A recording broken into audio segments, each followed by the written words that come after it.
আজকে এমন একটা জিনিস দিয়ে আপনাদেরকে আমি রেসিপি করে দেখাবো যেটা সবার বাড়িতেই কম বেশি খাবার পরে এক্সট্রা বেঁচে যায়। এই রেসিপিটা এতই ভালো লাগে খেতে, যদি আপনারা একবার বানান তাহলে বারবার এক্সট্রা চাল নেবেন যাতে ভাতটা বেঁচে যায়। চালের নাম শুনে তো বুঝতেই পেরেছেন এই রেসিপিটা বেঁচে থাকা ভাত দিয়ে তৈরি হবে। তা চলুন আজকের রেসিপিটা শুরু করি, আশা করছি আপনাদের ভালোই লাগবে। এখানে আমি হাফ বাটি চিড়ে নিয়েছি। চিড়েটা একটু মোটা দানার চিড়ে, তা আপনারা পাতলা দানাও চিড়ে নিতে পারেন। এবারে চিড়ে আমি মিক্সির জারে দিয়ে দেবো, দিয়ে গুঁড়ো করে নেবো। চিড়ে গুঁড়ো করে নিয়েছি, আর চিড়েটা গুঁড়ো করলে এরকমই একটু মোটা দানা দানা থাকবে, এরকমই গুঁড়ো চাই। এবার নিয়ে নিয়েছি একটা বলে দিয়ে দেবো ভাত। এই ভাতটা সবার বাড়িতে খাওয়ার পরে কম বেশি বেঁচেই থাকে। এর মধ্যে দিয়ে দেবো পেঁয়াজ কুচি, কাঁচা লঙ্কা কুচি, জিরে গুঁড়ো দিয়ে দেবো অল্প, ধনে গুঁড়ো দিয়ে দেবো অল্প, কাশ্মীরি লঙ্কার গুঁড়ো দিয়ে দেবো অল্প, অল্প দিয়ে দেবো হলুদ গুঁড়ো, স্বাদ মতন দিয়ে দেবো লবণ। এবার যে শুকনো চিড়েটা আমি গুঁড়ো করে রেখেছিলাম এটা দিয়ে দেবো। এই চিড়েটা দেওয়াতে বেশ ক্রিস্পি হবে। আর ওপর দিয়ে দেবো কুচনো ধনেপাতা। দিয়ে এগুলো সব আমি একসাথে হাত দিয়ে মেখে নেব।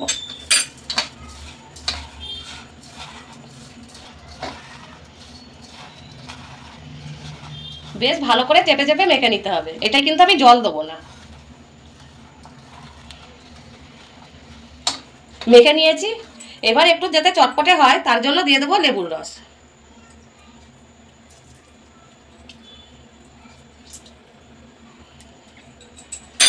দিয়ে আবারও মেখে নেবো এটা।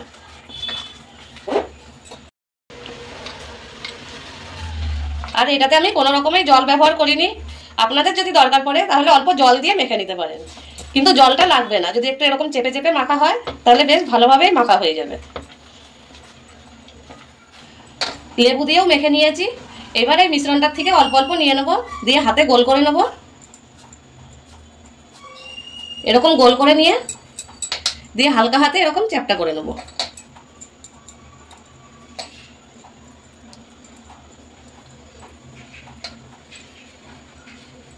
এরকম করেই বানিয়ে নেব।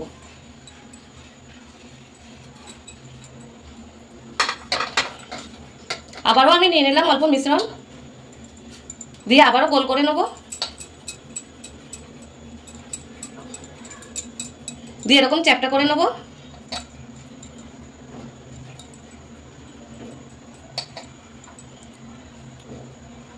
দিয়ে আবারও এটা রেখে দেবো। এখানে আমি সবকটাই তৈরি করে নিয়েছি। এবার গরম তেলে এগুলোকে ভেজে নেব।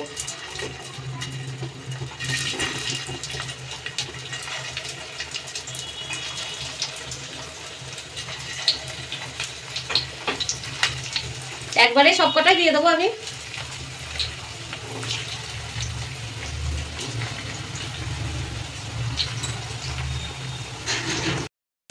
একদিকে ভাজা হয়ে গেছে, এবার আমি এদিক দিয়ে পাল্টিয়ে নেব।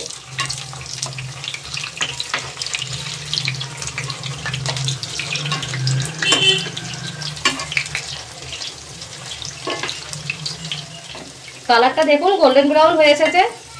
আর এই রেসিপিটা খেতে এতই ভালো হয় যে আপনারা যদি একবার বানিয়ে খান না তাহলে মনে হবে যে বারবার আমি চাল এক্সট্রা নিই যাতে ভাতটা বেঁচে থাকে। বেঁচে থাকা ভাত দিয়ে বড়াগুলো তৈরি হয়ে গেছে, এবার আমি নামিয়ে নেব।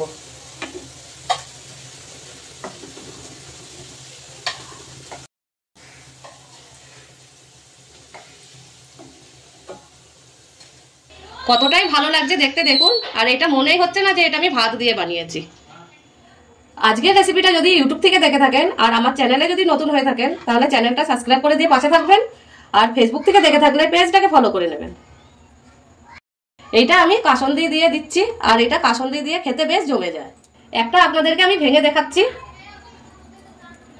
দেখুন কতটাই ওপর দিয়ে ক্রিস্পি আর ভিতর দিয়ে নরম আছে, আর খেতে তো বেশ দারুণ লাগে। আজকের রেসিপিটা যদি ভালো লেগে থাকে তাহলে আমাকে কমেন্টে জানাবেন, আর লাইক করতে যেন ভুলবেন না।